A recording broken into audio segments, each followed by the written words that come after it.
Okay, so we have talked about hydrocarbons, the oil, the natural gas. Now we're going to talk about coal. Okay, coal, just like oil and natural gas, it was once formed from organisms, but whereas oil and natural gas were formed from plankton in the ocean, coal was formed from vegetation within swamps. All right, so what is coal? Coal is black, it's brittle, it's a sedimentary rock that burns, as all fuel can, right? And consists of the element carbon mixed with more minor amounts of organic chemicals, quartz and clay, and so on. In contrast to oil and gas, coal forms from plant material. Think wood, stems, leaves, right? Vegetation rather than living organisms, plankton in the ocean. The most extensive deposits of coal in the world occur in Carboniferous age strata. That means sedimentary rocks that were formed 359 to 299 million years ago. Right? In fact, geologists actually termed the Carboniferous strata, or the Carboniferous era, because there was so much carbon, there was so much coal in those rock layers. That's where the word carbon, that's where the era Carboniferous gets its name. However, not all coal reserves were formed during the Carboniferous. Some of them were formed during the Cretaceous, which was a little younger, 145 to 66 million years ago. Still millions of years ago, still very, very old.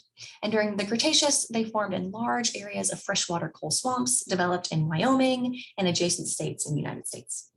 Okay? So Wyoming, chock full of coal. Same thing for Virginia and West Virginia, right? Chock full of coal because millions of years ago, those areas were forests and swamps. So how exactly does coal form? Well, it's very similar to how oil and natural gas form. First, you need living material on the surface of Earth. In this instance, it needs to be vegetation. Right? So when there's a lot of vegetation, that vegetation then dies, falls to Earth's surface, and if it gets buried in an area with very little oxygen, such as a stagnant swamp, then that vegetation is not going to rot.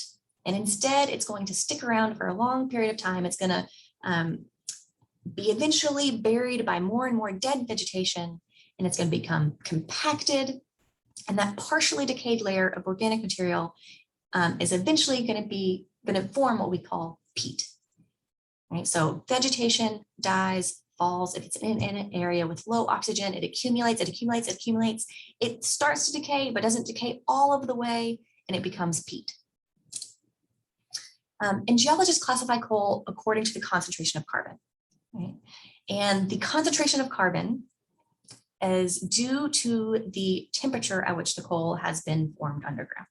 So at temperatures that are less than 100 degrees, coal is going to be soft and dark, kind of brittle, and we're going to call that lignite. If we crank the temperature up a little higher, between 100 and 200 degrees, that lignite is going to transform into what we call bituminous coal. So if you're in lab, you have seen bituminous coal. That's the sedimentary type of coal. At still higher temperatures, we crank that temperature up to 200 to 300 degrees. That bituminous coal is going to metamorphose and become shinier, black anthracite coal. Again, you've seen this if you're in lab. So just like oil and gas, coal forms from what used to be living organisms in the geologic past. But whereas oil and natural gas was formed from plankton in the ocean, coal is formed from vegetation in swamps. And just like oil and natural gas, you'll notice that the prosperous countries are those that tend to be located on top of these coal reserves, right? So in this map, we're showing where coal has accumulated around the world. And you can see the US, right? We're very fortunate. We're on top of coal reserves. Russia, China, Europe, all very fortunate, right? Because they happen to be on top of coal reserves. So what I'm saying here is, right, often we think of world history and we think about how different countries have become prosperous due to different, political strategies or things like that.